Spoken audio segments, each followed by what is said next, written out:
Good evening and welcome to Health Check right here on Hope TV. Look and Live. My name is Grace Mutiso and I'm excited that you found time to tune into Hope TV.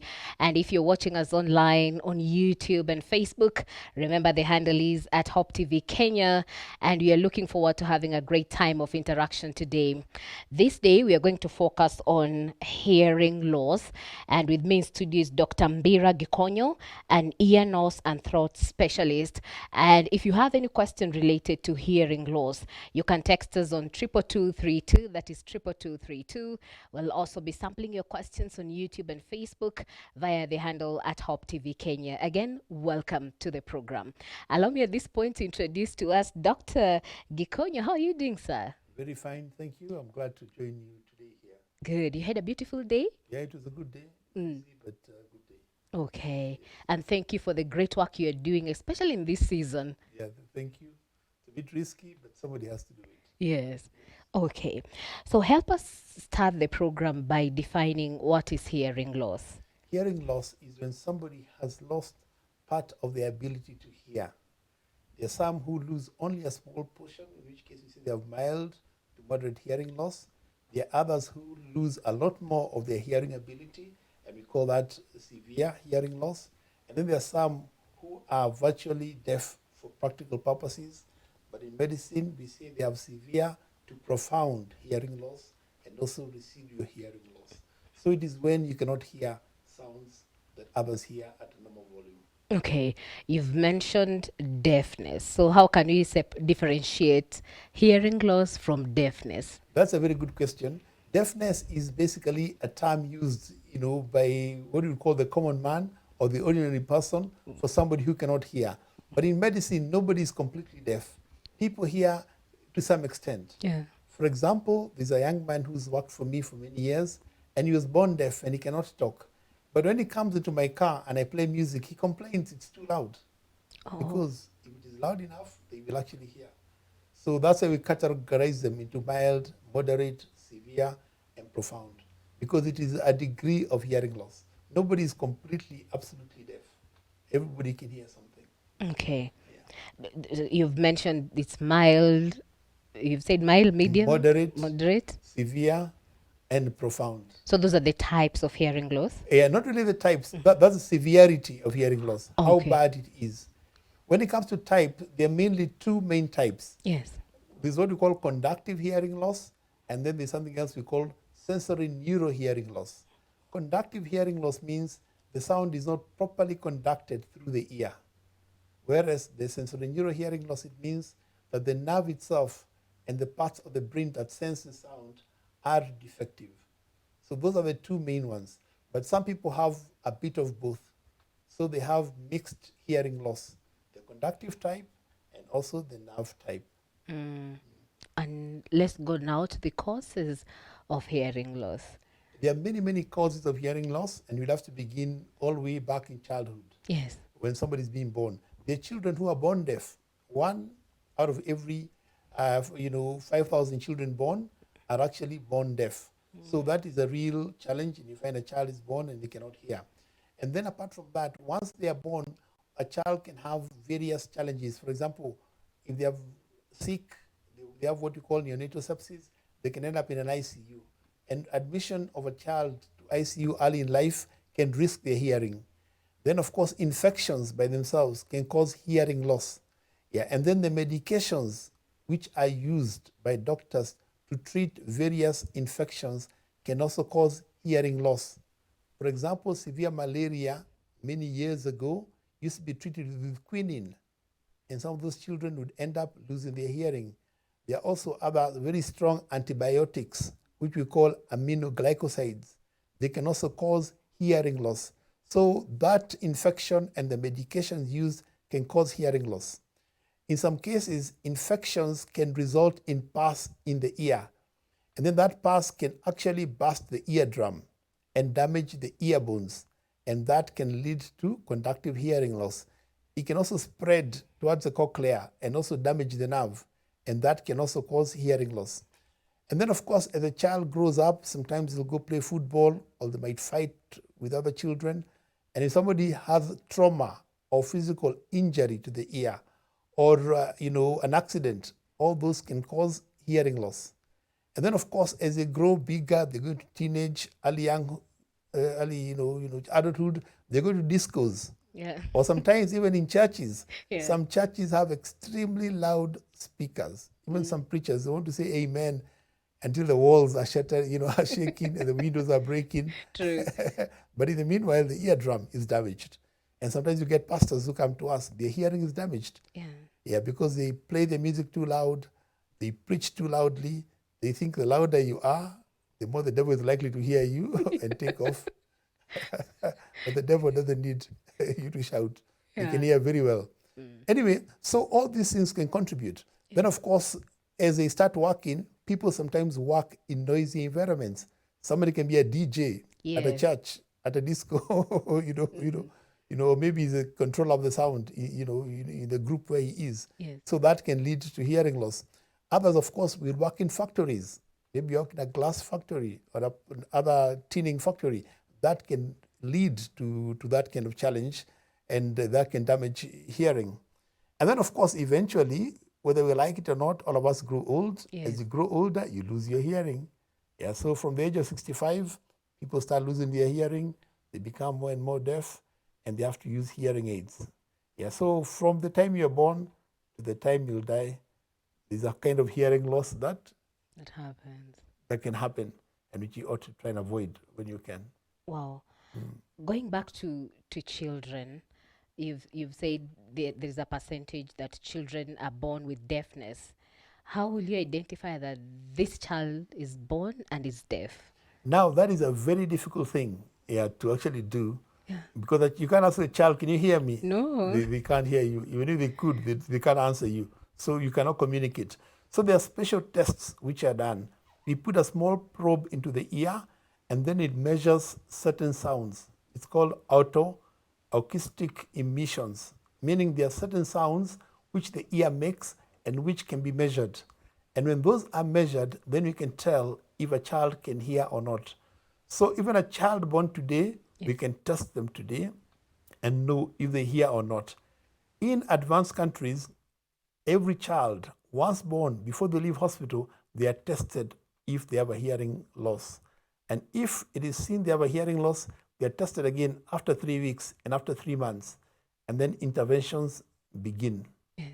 Yeah, so there are many other tests which are done as the child grows, bigger. There are some known as tympanometry to measure the eardrum.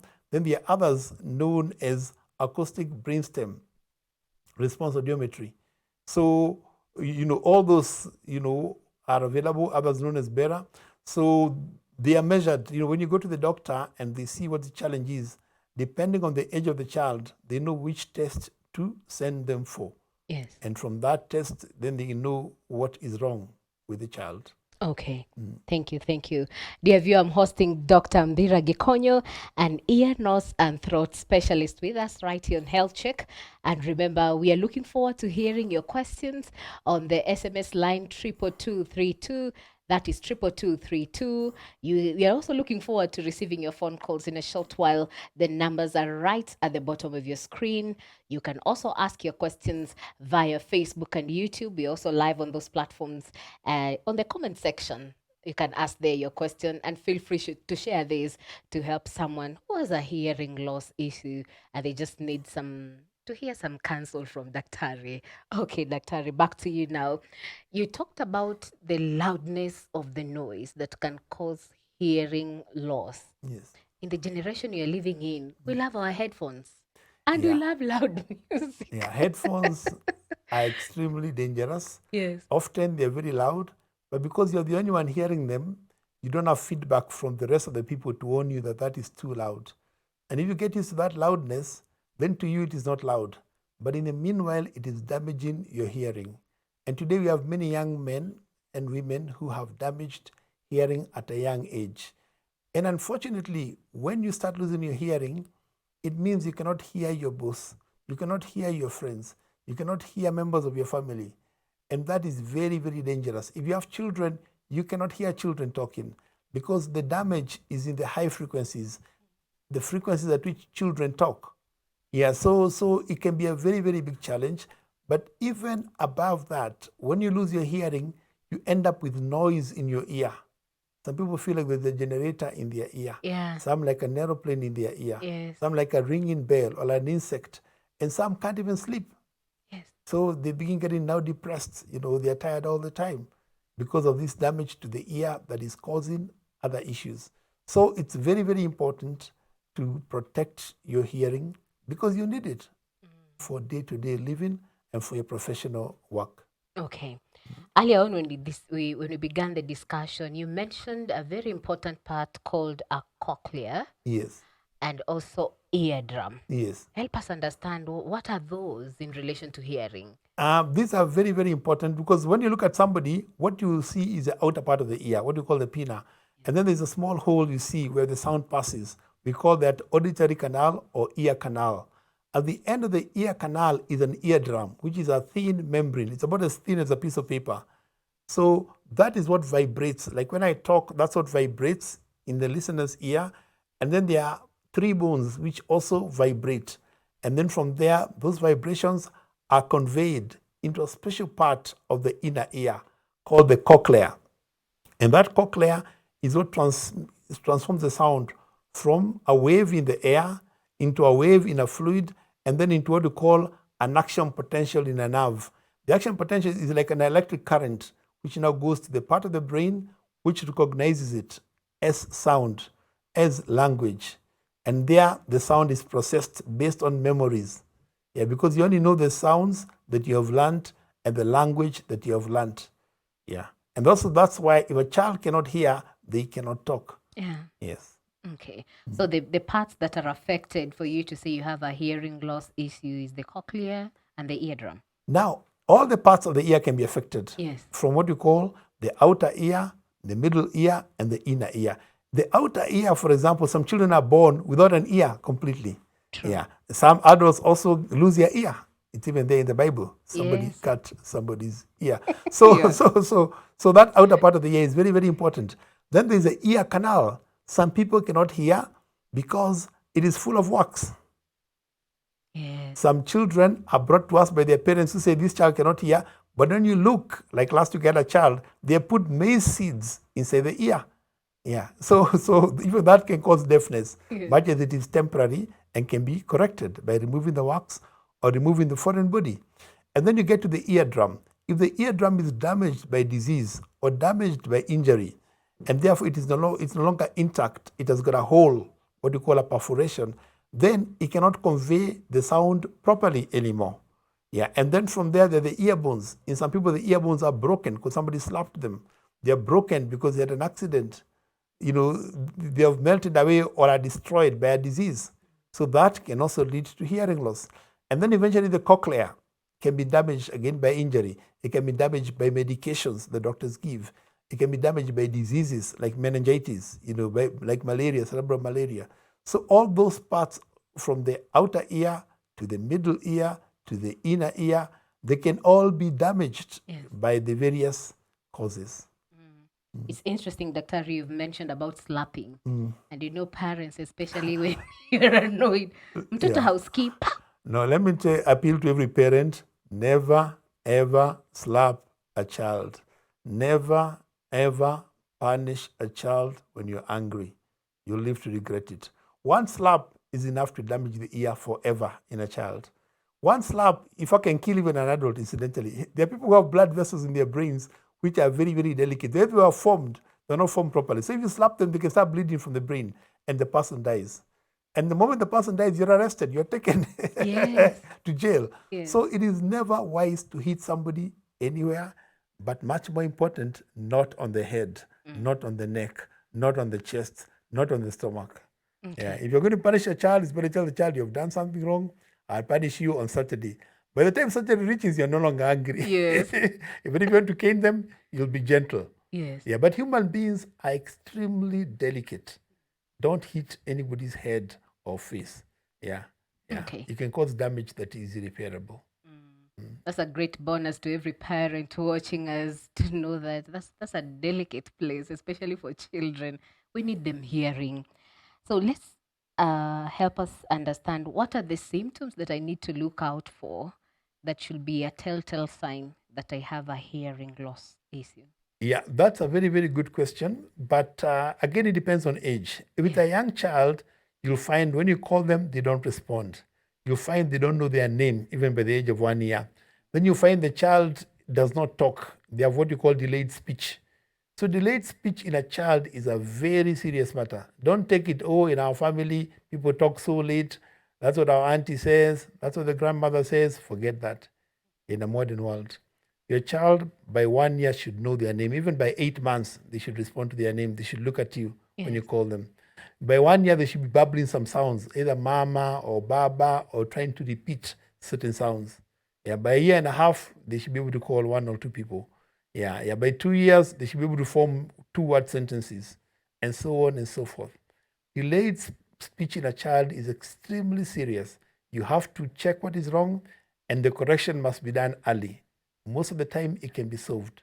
Sometimes all you have is an infection or some water in the ear that can be removed.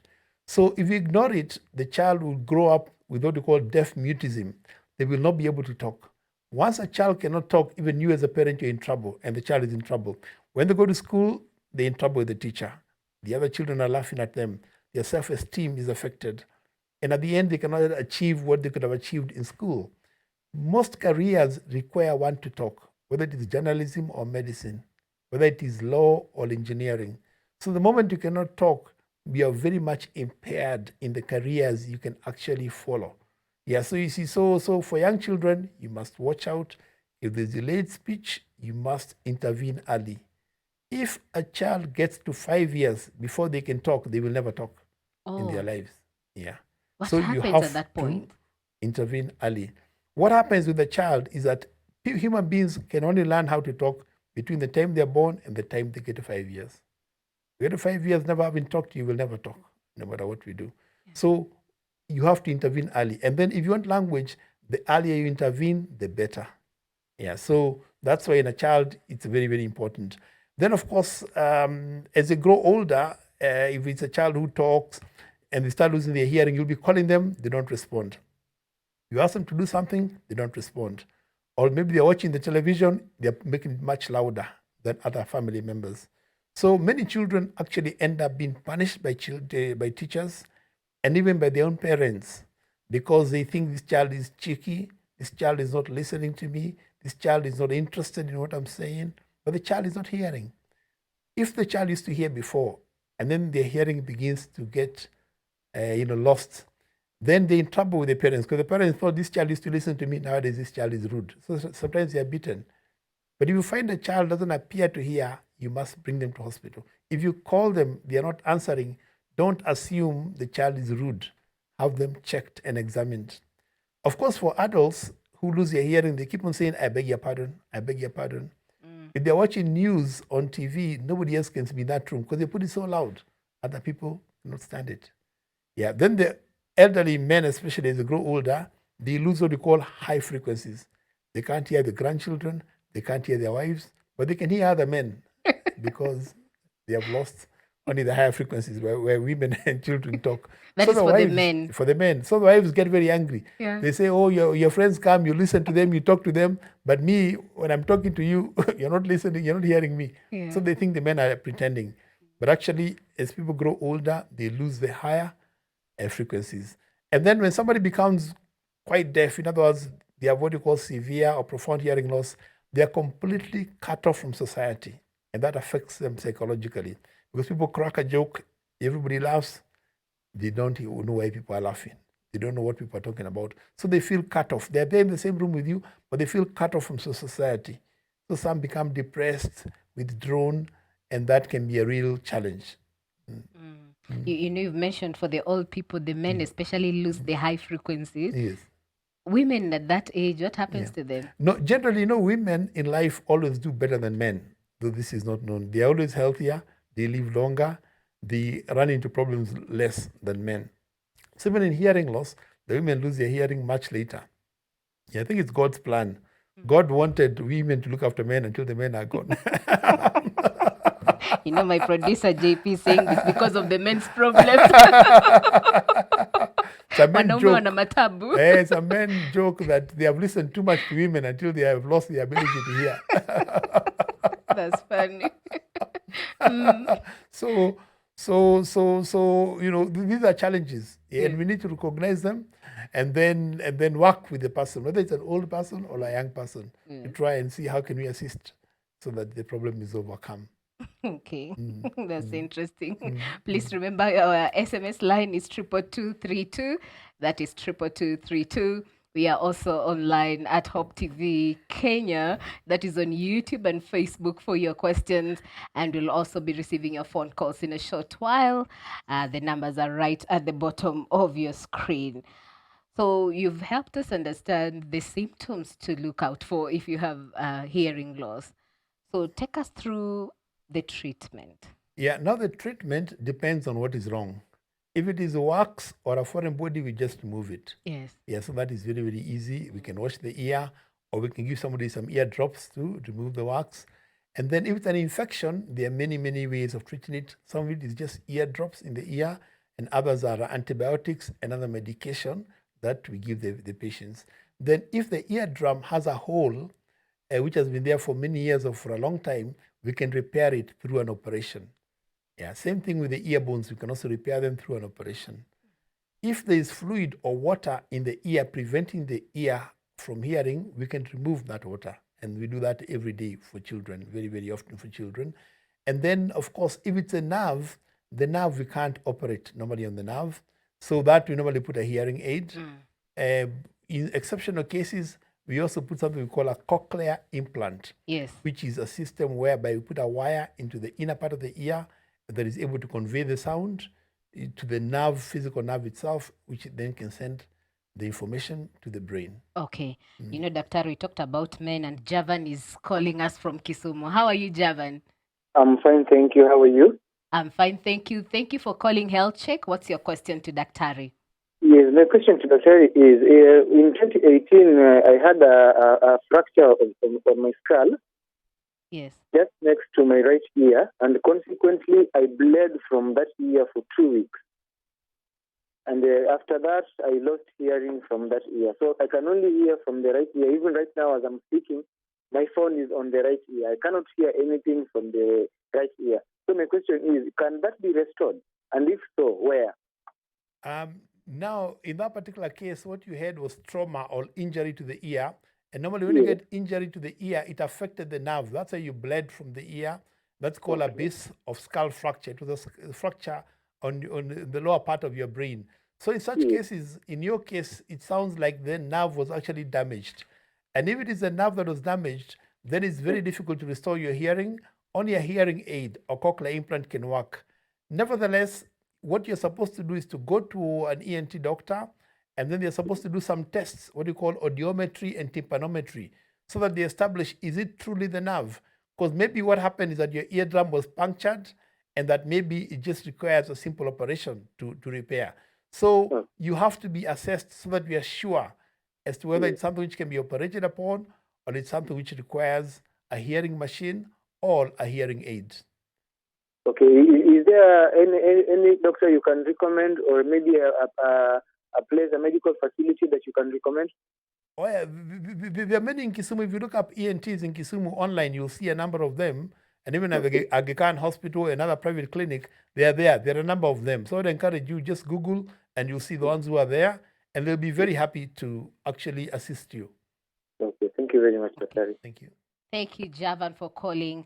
Next online, we have Dorcas. Good evening, Dorcas. Thank you for calling Health Check. Yeah, I'm glad to benefit from your knowledge. Welcome. My child is 1.5 years. Yes. And when I call his name, he doesn't react. He doesn't look at me. Do you think that is a problem? That is a problem. A child who's 1.5 years should know their name, should respond to their name.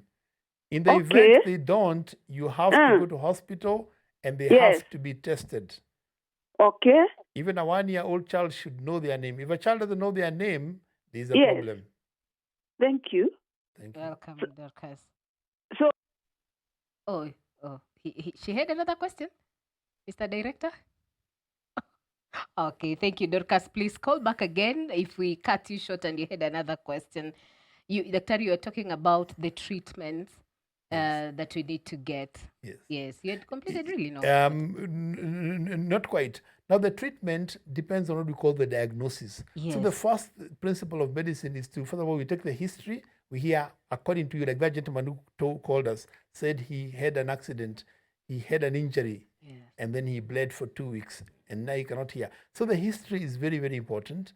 And then, number two, we then examine the patient. So, we actually look with a special instrument called an otoscope. We look at the eardrum, look at the ear canal. We'll try and see what can we see. Is there wax? Is there foreign body? Is there damage to the eardrum? Is there damage to the ear bones?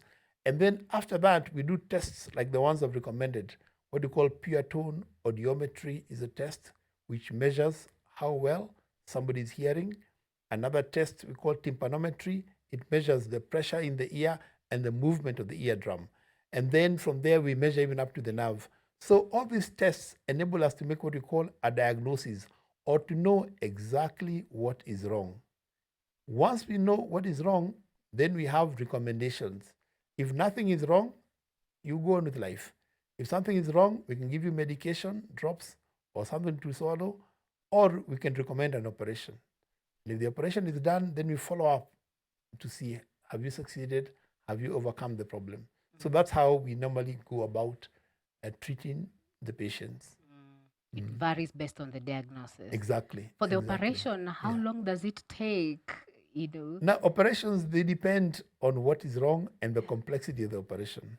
If it is just a child who's put a bead, from the hair they put into the ear, Yes. it can take a minute or less to remove it. If it's wax, sometimes you have to put medicine for 3 days, then you come for washing the ear. That can take 10 minutes.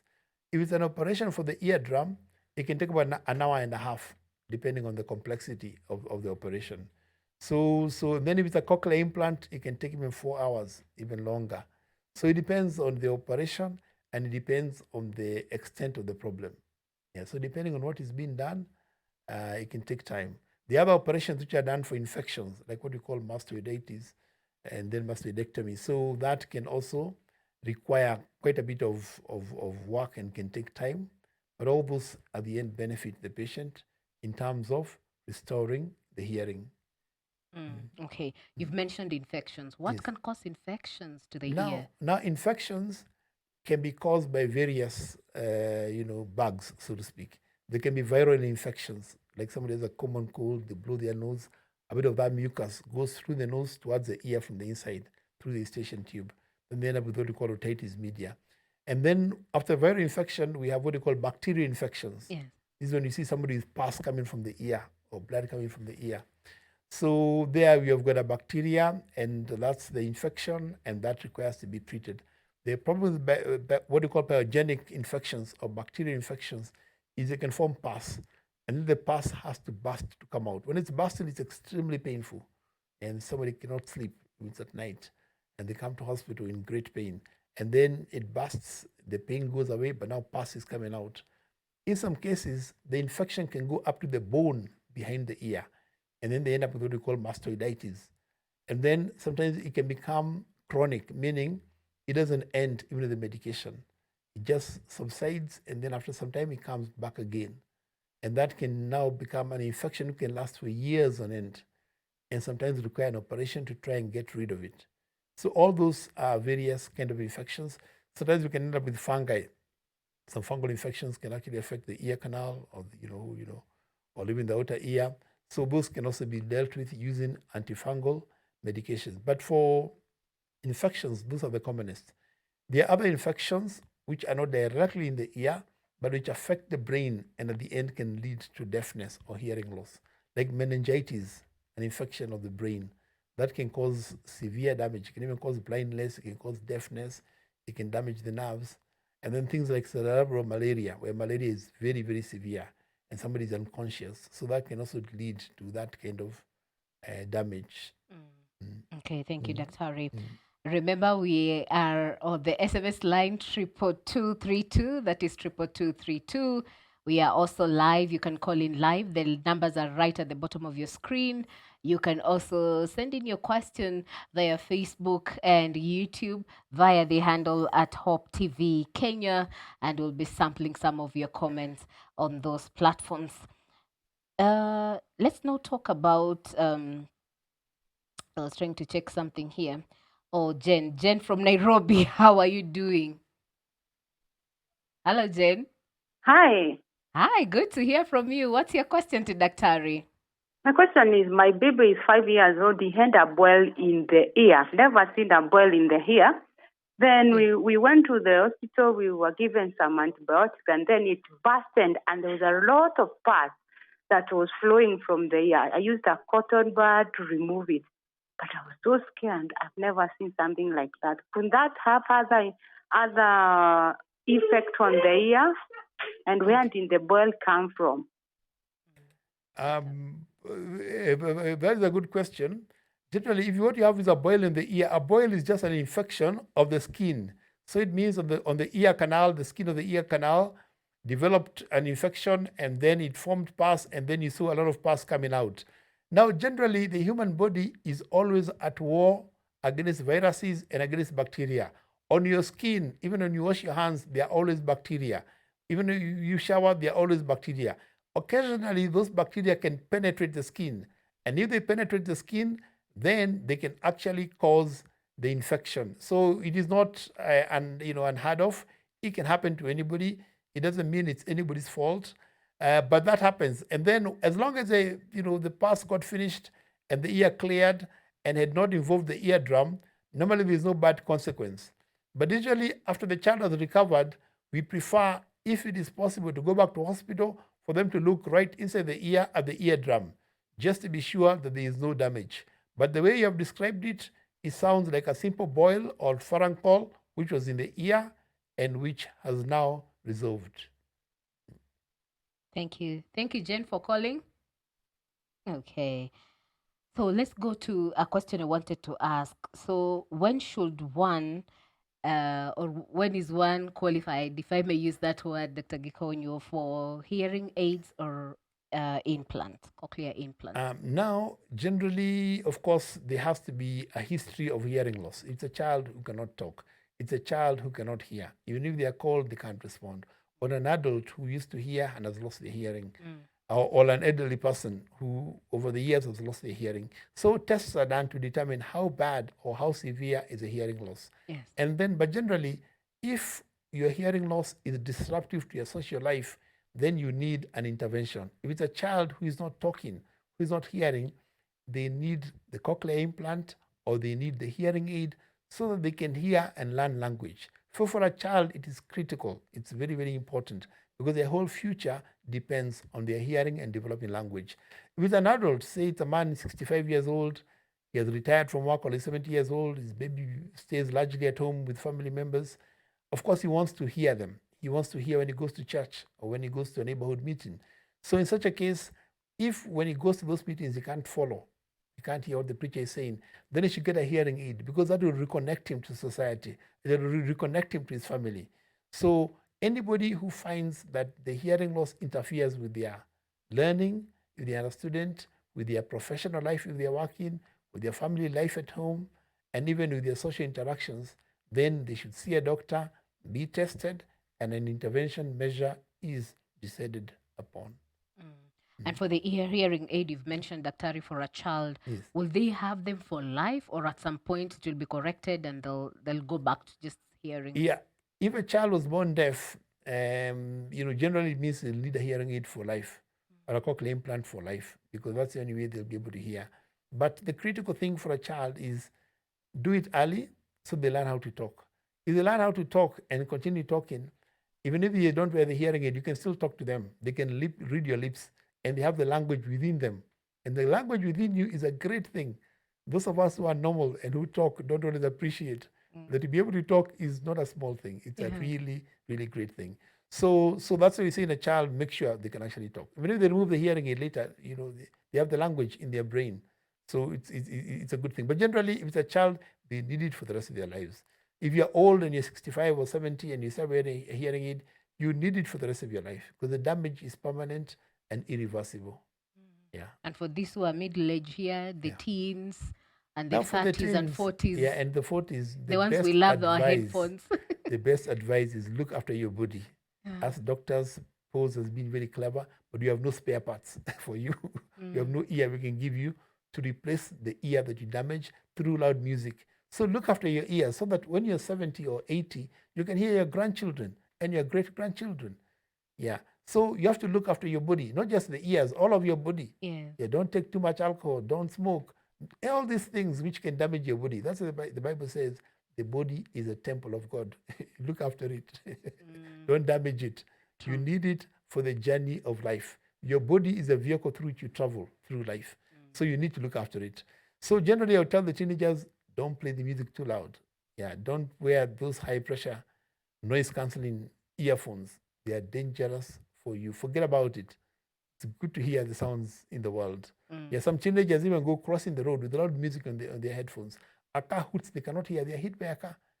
There's a story, a big tragedy some years ago, where a young man, he was in Canada, he was actually a Kenyan, and he was crossing, a road, and there was a helicopter which had breaking down and was almost landing on him. People shouted, but he couldn't hear them. It landed on him and he died. So you see, so you need to hear what is in your environment. You have no business cutting off sound. Sound is part of your safety measures. You don't hear what is happening around you, you're in danger. True. Yeah. True. Something to consider, every young people watching us, and also the middle-aged ones. With Corona right now, people at home doing a lot of Zoom meetings, and you can't hear the other person, so you put the volume very high. Yeah, true. Very, very true. Okay, Yeah. Doctor. Remember, our great viewers, we are still, our phone lines are open. You can call us for your question or comment. You can also text us on 22232. You can also ask us your question on YouTube and Facebook. The handle is at Hope TV Kenya. We are looking forward to interacting with you. Let's get to John from Riru. Thank you for calling Health Check. Good evening. Good evening to you. Thank you for calling. What's your question to Daktari? Yes, my question is, I have a child who is 6 years of age. Yes. And her ears at times they are very waxy, and she doesn't hear well. They are dirty, and that does not come out. What could be the problem? It is until we go to hospital and it is removed from and the ear is washed. Okay, thank you. Yeah, but that is a good question. There are indeed people who form what we call excess wax, and the ears have a lot of wax. And in some children, even adults, the wax can get stuck, and the only way it comes out is if they go to hospital and it is actually washed out. And then there are other people for whom this occurs only from time to time. You can find maybe for 2-3 years they're very okay. Another year comes, they end up going to hospital a few times in a year. So generally for most people, wax never builds up enough for them to require it to be removed in hospital. That's more than 90% of the people. Very few people, even when they live up to 100 years, ever require wax to be removed. But in cases like your daughter's, there can be a fungal infection. There can be an underlying problem in the ear canal that causes the ear to generate excess wax. Yeah, and then so she needs to go to hospital to be cleaned, but also to be seen by an ENT doctor who can see whether there is the need for extra medication like antifungal medication or something else which can help overcome this challenge. Thank you. Thank you, John from Riru, for calling. Doctor, you've talked about wax, and I see it coming. So can wax cause hearing loss? And what's the purpose of wax in our ears anyway? Everybody forms wax, and wax is like sweat. The sweat glands of the ear, instead of producing sweat, they're called sebaceous glands. They produce a cerumen or wax. Wax has many, many purposes. One, it traps dust trying to go into the ear. Even small insects trying to get into your ear actually get stuck there, and therefore it's of some value. But normally the ear itself gets rid of wax. It slowly beats out the wax, and every day a bit of wax comes out, and therefore you don't need to do anything much. Sometimes people use cotton buds to try and remove wax, and some end up with very, very bad consequences. Some people have come to me and they put a cotton bud into the ear. They forgot about it. They answered the phone. So they pushed it in. They burst the eardrums. They come bleeding and in a lot of pain. Let's pause there, Daktari, and talk to Moses from Athi. Moses, how are you doing this evening? Yes, I'm doing well. Thank you. What's your question to Daktari? Okay, I just got a child, Yes. and the child is approaching almost 3 years, Yes. but the child cannot even pronounce the word mother. Like, is that a like ear problem, or is it just a delayed speech, or rather, what could be the cause of this? Yeah, that one is a good question. Generally, Yes. that is delayed speech. However, delayed speech normally has causes. So you have to go Yes. to hospital. The doctors have to look into the ear. It could even just be wax, for that matter. You understand? It could be fluid Yes. in the ear. It could be infection in the ear, creating problems. It could be a hearing Okay. loss. So until they are seen by the doctor, who will ask you a number of questions and then examine the Yes. child and then do some Yes. tests, we cannot be sure. But when the child is already 3 years, now you've only got 2 years to go before they reach a point where they will never talk. So you have to work at it now. Don't waste time. In the next, 1, 2, 3 months, dedicate like 3 or Yes. 4 visits to the doctors to establish Yes. exactly what is wrong, so that from there the problem can actually be corrected. So that is an urgent matter, and you have to take an interest so that we establish what is happening. Apart from diseases, sometimes even the home environment can be a problem. Sometimes maybe the child is home alone, or maybe they're left with a maid who never talks to them. So they can be what we call Yes. lack of stimulation. Maybe there is no other child in the family. So all those are important, but you have to go to hospital, and then don't go one visit and then you go back and you say you went to hospital. You have to go 3 or 4 visits until tests are done to prove if the child can hear or cannot hear, and then you are sure that you're on the right path for the child to talk. Okay. Yeah, there are also things known as speech therapy, which can be used to stimulate, to make the child talk. If the hearing is normal, the child can undergo some therapy to enable them to talk if they are delayed in speech talking. Thank you. Thank you. Thank you, Maurice from Athi River. Oh, Daktari, you are giving us that earbud situation Yeah. that you, and most of us love it. Yeah, people have eardrums. Other people, sometimes they're in the bathroom, they are busy cleaning the ear. Maybe their spouse passes by and hits their hand by mistake, and then again they burst the eardrum. So that's why doctors normally tell people, don't put anything into your ear smaller than your elbow. And the idea is that you should avoid putting anything to the ear. Some people put matchsticks. Yes. Some people put biro pens or the tip of a biro. So all these are very, very dangerous activities which should be avoided. Because if you injure your ear, not only is there pain and agony, but sometimes to restore your hearing, it may require operations, Yeah. which are also equally painful and time-consuming True. and expensive. Okay. So prevention is always better than cure. Apollo from Kitale, thank you for calling Health Check. How are you doing, sir? We are doing very, very well indeed. Thank you. Thank you. What's your question to Daktari? My question to Dr. is where a doctor has operated on a patient,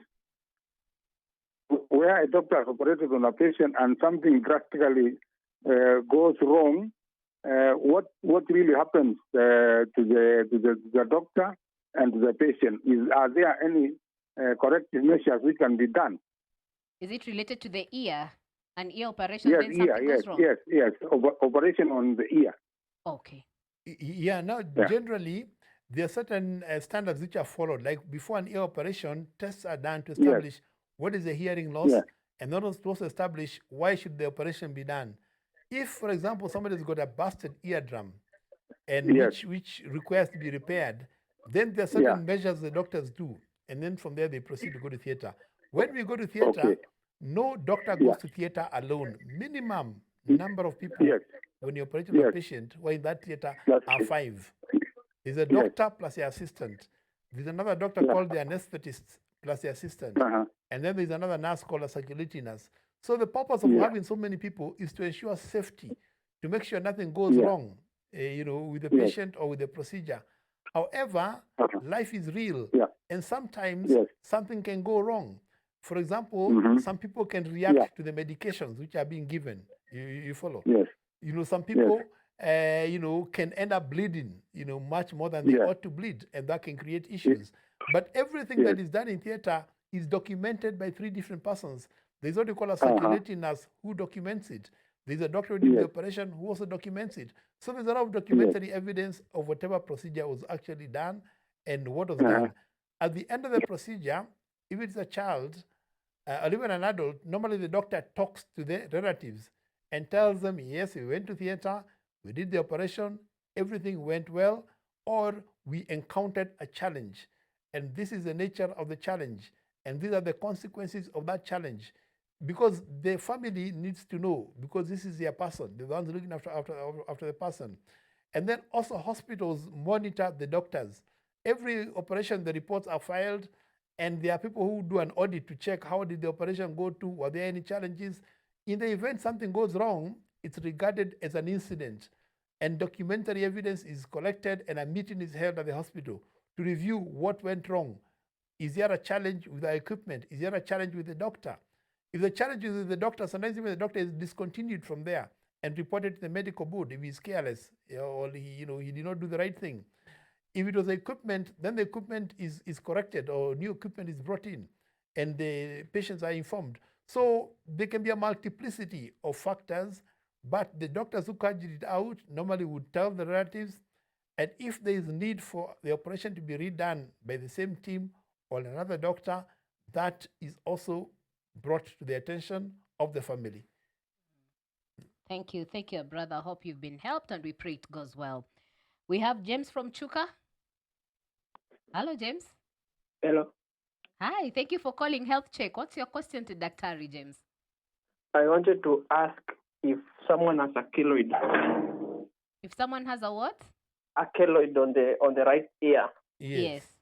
And the person wanted to go for surgery, but it failed. Okay, it happened like he didn't go, and he was given a corticosteroid injection. Yes. Yeah. Okay, keloids are abnormal growths. For example, there are some ladies, when they go to pierce their ears, they end up with a large growth on the ear. A keloid can also be there in other parts of the body. For example, somebody fell somewhere, they got an injury, so they end up with what we call a hypertrophic scar, meaning it's a scar that has grown much more than it ought to grow. So the keloids are removed mainly because they don't look good. So if it's in the ear, there's a swelling on the ear, and because people don't like what it looks like, they go for it to be removed. An operation is usually necessary because the keloid grows quite big and quite fast, so it has to be removed normally through an operation. Then once it's removed, the area is stitched, but often the keloids can come back because the problem with the keloid is that the person's body overheals itself. Normally, when you have an injury or you have a cut somewhere, when your body heals, the two parts come together and then they stop growing any further. But in the case of keloid, the growth never stops. Even after they've reached each other and closed the hole, they keep on growing. So it becomes very, very big. So people who have that problem, which is very common among Africans, even if you remove it, it will come again. So to avoid it coming again, once you remove it, we normally send them for what you call radiotherapy to stop it from coming back. Or sometimes you can inject steroids. Those are the two things which can be done. But usually, if a keloid has already grown, injecting corticosteroids alone is not enough to bring it down. You have to remove it, and then you have to send them for radiotherapy, and then from there, it may not come back. But in a few cases, it can still come back. So it's a real challenge. Okay. Thank you, James, for calling. Hope you've been helped. And at this point, allow us to take a quick break. And when we come back, we'll be looking at more of your questions on the SMS line 22232. That is 22232. And also on the social media platforms on YouTube and Facebook via the handle at Hop TV Kenya. And also, I'll be receiving more of your phone calls. And I'll be asking Daktari, especially for the parents tuned in, what do you do to help stimulate, your child? He said a very important point. What do you need to do as parents? Keep it right here. This is Health Check.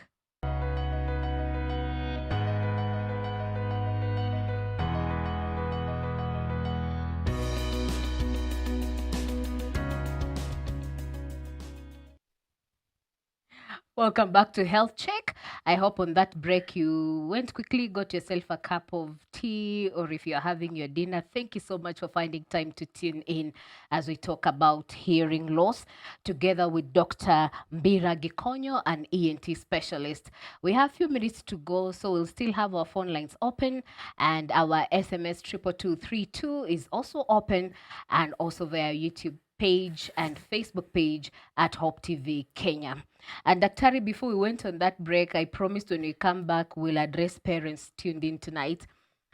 The people we hire to help us, take care of our children. You mentioned a very important thing. They need to be people who can also stimulate these children to help them speak and do everything that is related to hearing. Give us some more info on that. Now, often we come across parents who bring us young children who cannot talk, a 2-year-old, 3-year-old, 4-year-old. But then when we do all the tests, we find everything is perfect. The child is perfect, nothing wrong. They're well fed, they're happy, but they're not talking. And then when you interview the parent's father, you find the problem sometimes is with the maid. In one case, the father told us he has never had that maid say anything. She was a very withdrawn lady who never ever used to talk. The parents were both working. They leave home very, very early, before even 6, they've left home. They come back 8 or 10, the child is asleep. Then the mother had given the housemaid instructions, make sure the house is perfect, make sure the house is clean. So the maid was busy looking after the house because she didn't want to be asked how is the house, never talking to the child. So the child is completely alone, by themselves, never stimulated, nobody talks to a child. So at the end, the child never talks because it was the only child in the home. So the parents need to realize that one of the most important things, in fact, in a home, the most important person is the child. Yes. The child is more important than the house being clean. It's more important than even food being made, because you can come from work and make the food. But the child has to be talked to.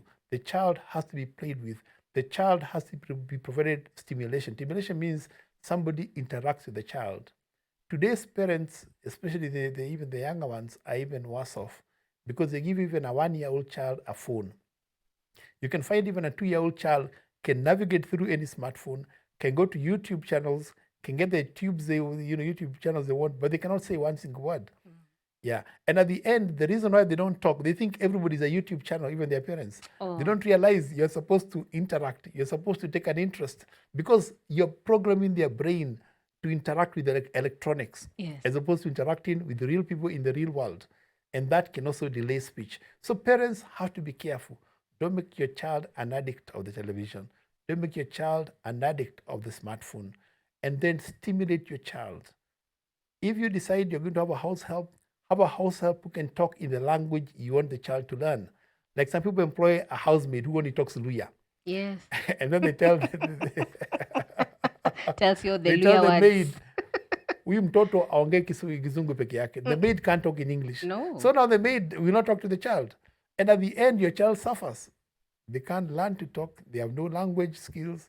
They're in trouble, even by the time they get to school. So you have to look at your home, make it child-friendly. Child-friendly is not just removing the things the child can put into their nose or into their mouth, but it's also creating an atmosphere where the child is a hero and the child can learn how to talk, especially those first 3 to 4 years of life.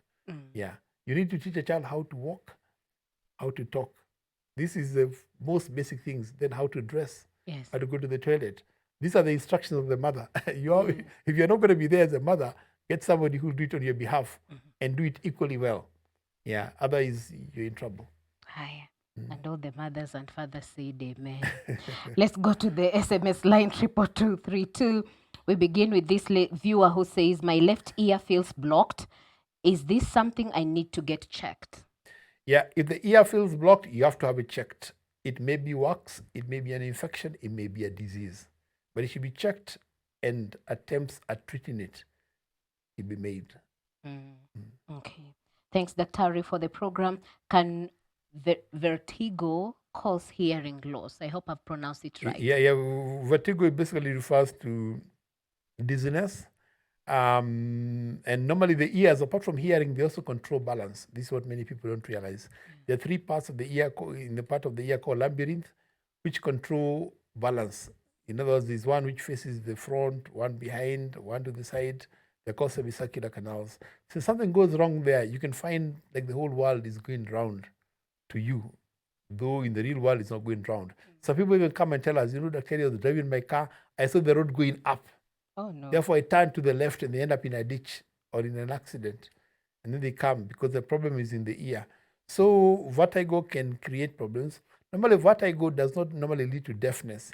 However, there are some illnesses, like this one called mania syndrome, where you end up with some degree of deafness, some degree of vertigo or dizziness, and some ear fullness, feeling nauseated.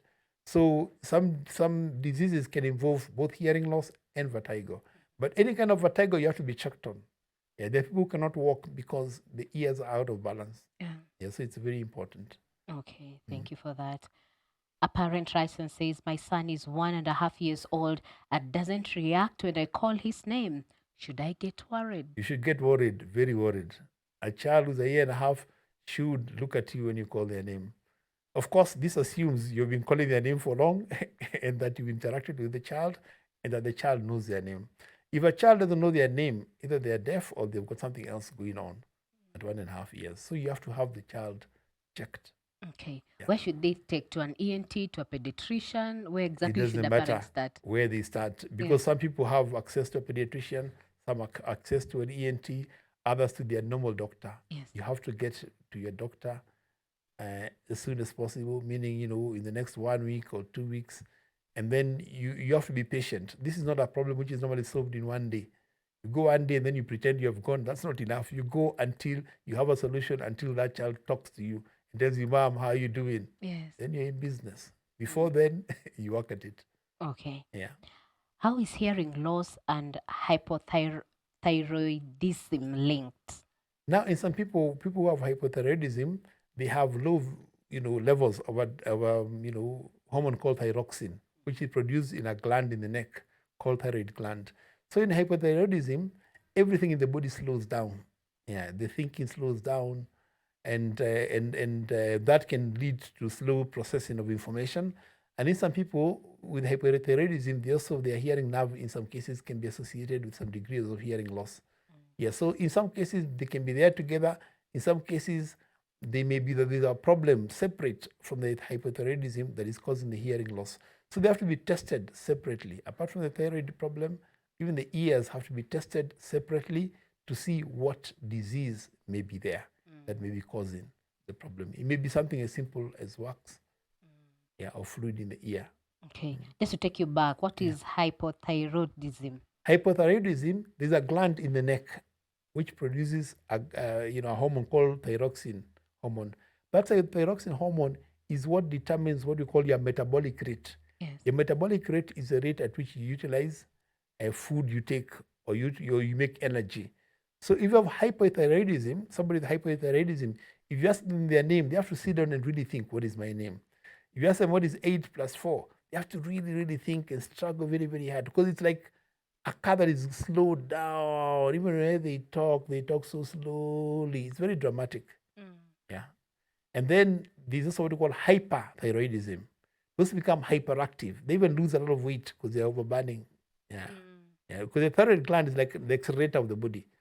If it's too much, it's like a car using a lot of fuel. Yes. If it's too little, like a very slow car.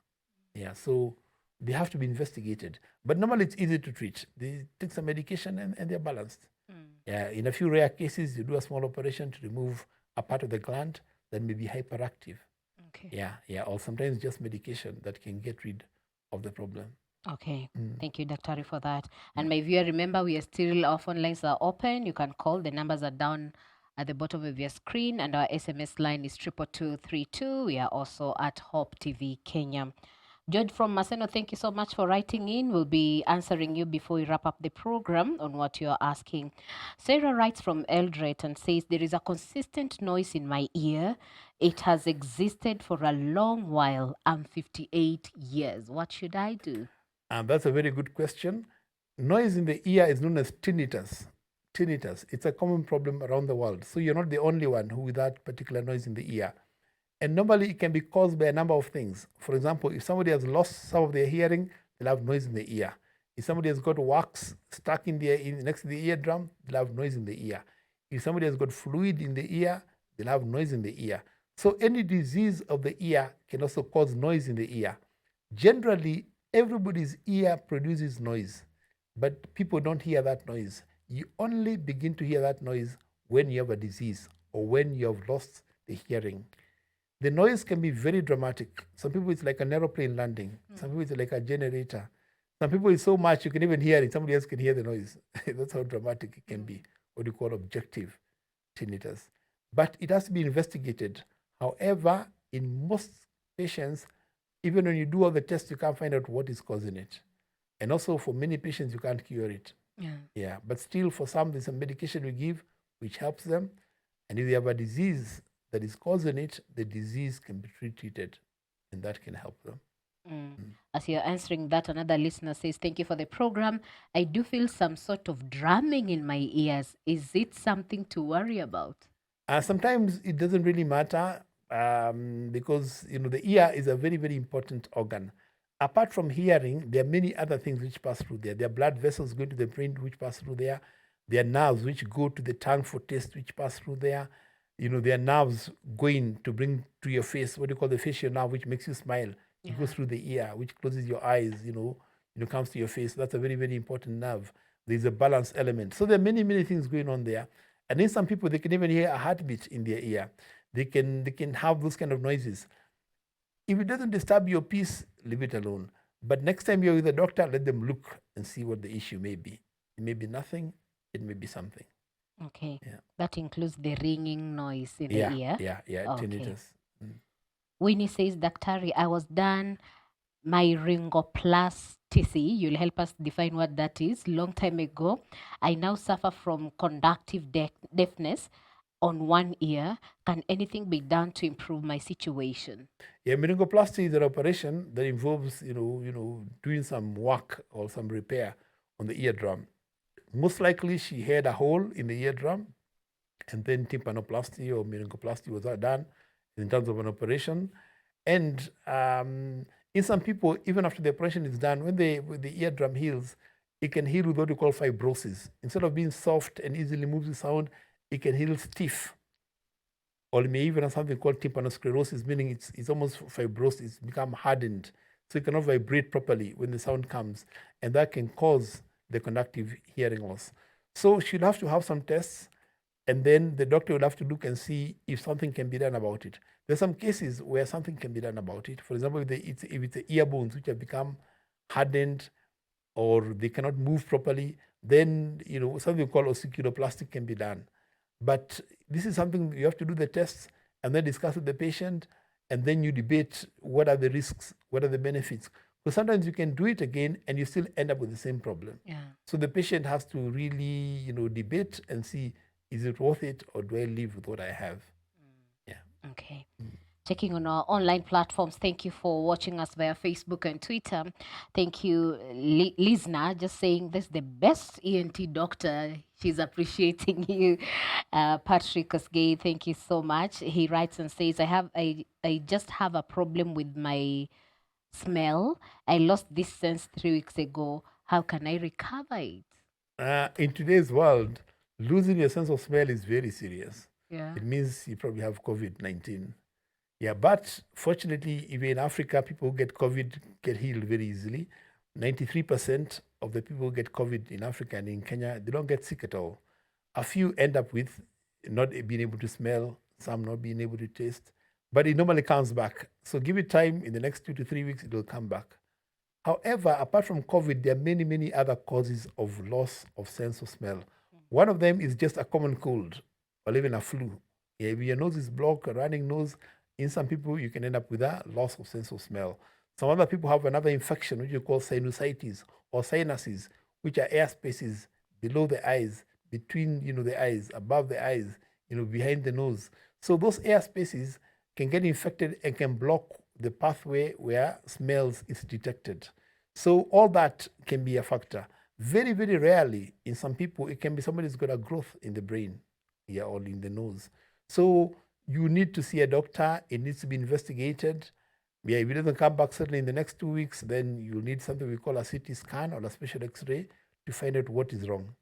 But what I would tell you is don't worry about it. Yeah, but take your time, see the doctor, let them look.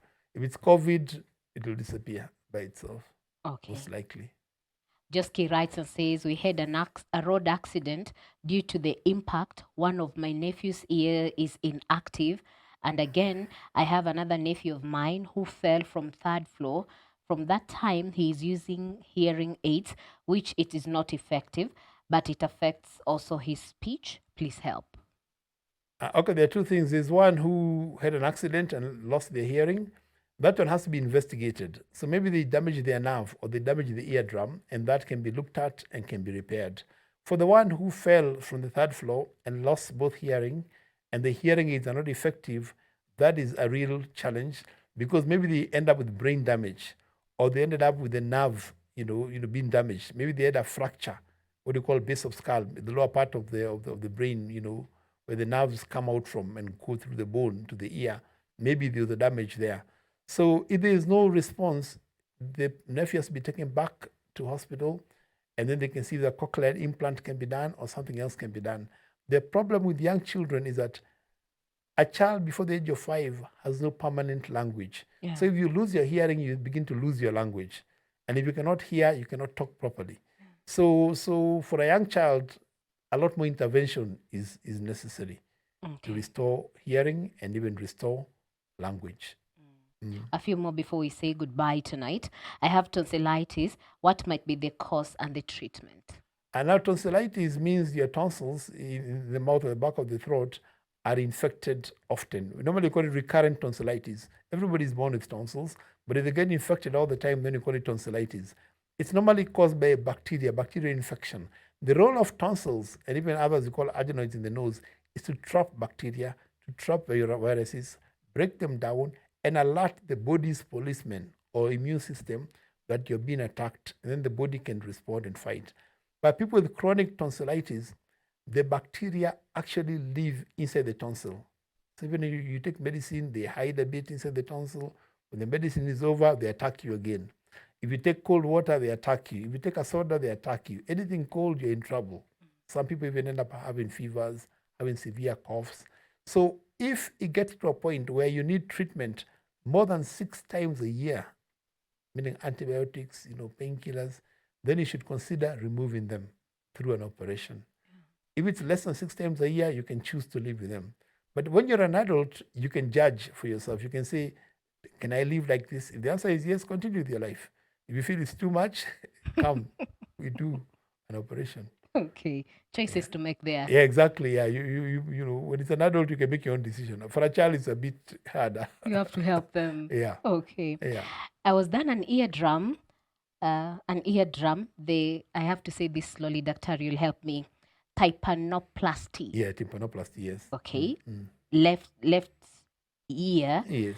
And the one was still noisy now for 10 years and low hearing, and I use Oterex earwax. Please help. Now, after tympanoplasty is an operation where an eardrum had a hole and that hole was repaired. Now, when you do a tympanoplasty operation, sometimes the operation can go very well and the person heals well and the person hears well. In some other cases, the operation can fail completely and the hole which was there recurs again. In some other cases, the hole may be closed, but you may still have what you call conductive hearing loss, meaning the hearing has not been restored, to the levels the person expected. So all these are possibilities. So, one, you'll have to see her, do hearing tests again, and then look into the ear and see what is actually wrong and what can be done. Using Oterex. Oterex is supposed to be used only for 3 days, 3 drops once a day, 3 days, to soften wax. So you cannot use Oterex continuously. It will damage your eardrum. Yeah, so you need to be seen and to be advised further. Okay. Daktari, what is the first aid for removing a cockroach in the ear? And maybe I add an ant. Even or any other doodles. One person even came with a bee in the ear, and the bee was still alive. Yeah, so insects in the ear can be very dramatic, but even more dramatic is people's reaction to it. Like some people, if a bee goes into their ear, they'll go almost mad. They'll be jumping up and down and screaming and yelling, But the more calm you are, the better. If it's just a cockroach in an adult, the best way is to drown it. Put water into the ear, fill the whole ear, And then if you turn, it should come out, you know. But of course, it's even easier to go to the hospital where the doctors can pick it up easily and remove it. Yeah, but normally you should drown it either with water or even a bit of oil. But even within Nairobi or somewhere in a town where there are doctors nearby, just go. They'll remove it for you fairly quickly. Because you should not attempt to put anything into your ear. It will cause damage way beyond what the cockroach would have done. You better wait for a day or two to go see the doctor. Okay. Instead of trying to do it yourself. Yeah. And those ones that we do like this with our virus and we really feel nice. No. Or the lid of the virus. Leave your ears alone. And the Bible says, let him who has an ear here. Yeah. Yeah. So leave them alone. and for you're in the shower and you're showering and water gets in. So no, what should I do? water getting in is nothing. You know, for women, because you have plenty of hair, you don't normally don't wash your head all that much. Us guys who have next to no hair, we wash our heads with soap all the time. Yeah. Water getting into your ear is not bad. It will not do you any harm. Yeah. You know, unless you already have a sickness. So you should not worry too much, about it. Okay. Yeah. Before we conclude, because I can see we have 2 minutes, Daktari, also prepare to let us know where can people get you and the number maybe they can. How can we take care of our ears so that we don't suffer from hearing loss? There are 3 things in taking care of your ear. Number 1, leave them alone. Don't poke nothing into them. Don't put chicken oil and brake fluid and all sorts of strange things people put into the ear. Anything you do to your ear is harmful. Yes. Number 2, avoid loud sounds. Avoid earphones, which are inside the ear. Avoid headsets as much as possible. Apart from maybe for professional use, when you're socially by yourself, you're at home, don't use them. Yeah, because you want to leave your ears to be do as well as possible. Then finally, if anything begins to go wrong with your ear, seek medical advice. Let somebody look at it and advise you. That's very, very important. And if you do that, you'll be perfectly okay. Okay. Yeah. So then normally I have 2 practices. One is at Gertrude's Children's Hospital, where I see children. And then the other one is at a place called Landmark Plaza. Landmark Plaza is just opposite Nairobi Hospital, because I also admit patients in Nairobi Hospital. I'm there on the 1st floor, and I am available and willing to see any patient who may wish to be seen. Okay. Thank you, Daktari. I think, Mr. Director, just give us a minute to sort this last one. Yeah. Daktari, I keep getting small lumps in my earlobes or the ear cartilage that clear after a while and they are painful to touch. What could be the problem? It could be an infection. It could be a disease of the skin. So that one has to be looked at. We have to look at it physically to see exactly what it is. Maybe a fungal or a viral infection. So that one needs to be seen when you help them. And then from there, we can address them in a permanent manner. Okay. Thank you, Doctor. We appreciate you. I've learned a lot. I learned to leave my ears alone. Yeah, that is the best possible advice. If you do that, you'll never regret it. Okay. We appreciate you for your time. We can get you at Gertrude's Hospital. Yes. And at Landmark Plaza right here in the city. Yes, indeed. Okay. Yeah. Thank you, Dr. He's called Dr. Mbira Gikonyo, an ear, nose, and throat specialist, helping us today with your questions and also helping us understand what hearing loss is all about. As a parent, my take home, take quality time with my child to ensure that he's stimulated and he can speak and he can hear.